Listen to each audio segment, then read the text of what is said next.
Hello and good evening to all distinguished delegates gathered here to address this critical and growing environmental issue. While I regret that I am unable to join you in person, I am grateful for the opportunity to share a few remarks with this esteemed gathering. Following my address, our Environment Officer present in Geneva will provide further insights into Malaysia's recent enforcement efforts and ongoing progress. Since the year 2018, Malaysia has found itself on the front lines of the global waste crisis. That year, we became the world's largest recipient of plastic waste exports. We uncovered numerous illegal dumping grounds and stockpiles of unrecyclable plastic waste originating from abroad, along with the proliferation of illicit plastic recycling facilities operating without proper oversight or environmental safeguards. While plastic waste remains a persistent challenge, our latest and most alarming concern is the growing trafficking of electronic waste into Malaysia. This illicit trade is contributing to severe environmental degradation, contaminating our soil and waterways, while exposing workers and nearby communities to hazardous conditions. Between the year 2024 and February 2025, Malaysian authorities intercepted 344 shipping containers of e-waste, a staggering tenfold increase from the 32 containers seized the year before. This dramatic increase reflects not only the scale of the problem, but also the improved coordination among our enforcement agencies and strategic partners.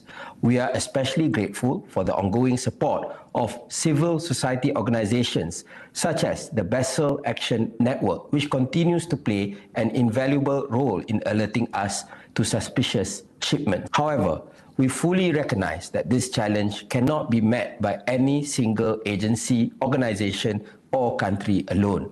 Addressing the illegal e-waste trade requires a whole-of-government response and, more importantly, sustained collaboration across borders and across sectors to ensure that enforcement efforts are robust, comprehensive, and proactive. In just the month of February this year, Malaysia enforcement officers conducted a nationwide crackdown on 47 illegal e-waste processing facilities. Over 15,000 metric tons of e-waste with an estimated value of $12.5 million were seized. The Royal Malaysian Police have since opened 52 investigation files for further enforcement and legal action. These environmental crimes have placed a considerable strain on our enforcement institutions and public resources. These are shipments that should never have reached our shores in the first place.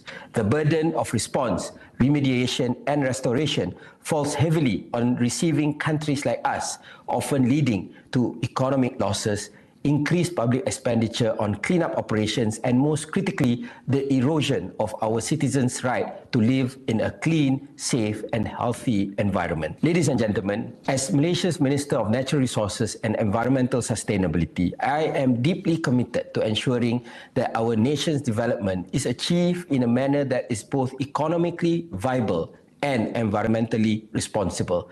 While the international waste trade is often presented under the guise of recycling, our experience has shown that much of this trade yields minimal material recovery, with large volumes of residual waste left unrecycled, improperly discarded, or incinerated. Addressing the systemic issue is far from simple, but we remain steadfast in our resolve to protect Malaysia's environmental integrity and to ensure that we are not relegated to a dumping ground for unsustainable waste practices. We fully support the provisions of the Basel Convention, particularly the principle of prior informed consent, and we emphasize the responsibility of exporting countries to prevent illegal waste shipments.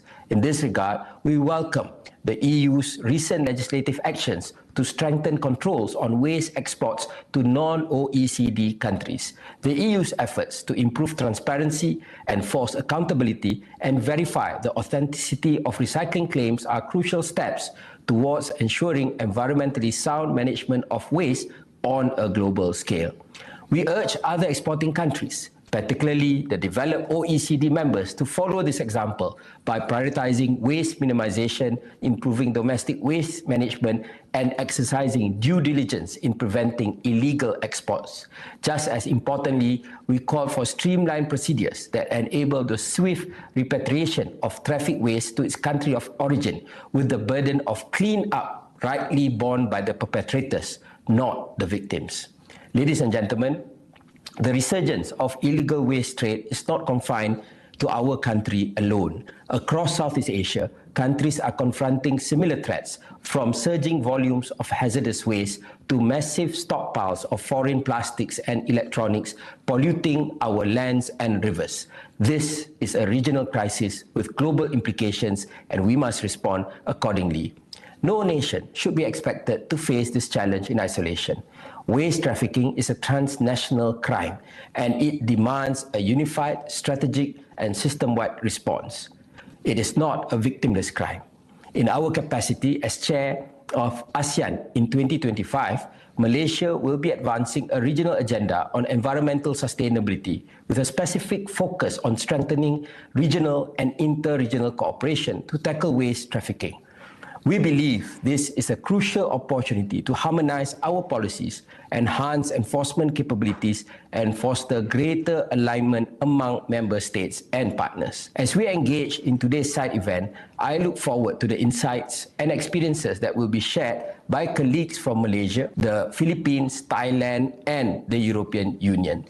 These exchanges of best practices are essential to crafting effective, coordinated responses to the waste crisis. Let us seize this moment to reaffirm our shared commitment to environmental justice and collective action. Thank you, and I wish you all a productive and meaningful discussion ahead.